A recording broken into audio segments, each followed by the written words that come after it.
match really did have it all. Sum up your emotions. I'm delighted. That was a battle of a game.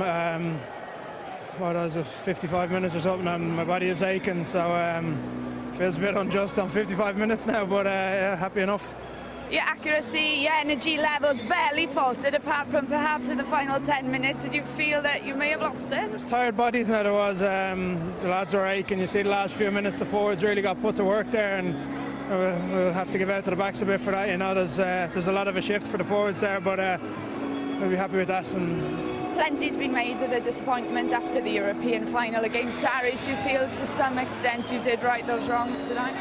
Yeah, that hurt a lot, and the lads carried that, and we tried to park it, but you know, something like that affects the squad of what we want to achieve. So you have to show what you're about and bounce back, and against that tough side today, we're pretty happy with that.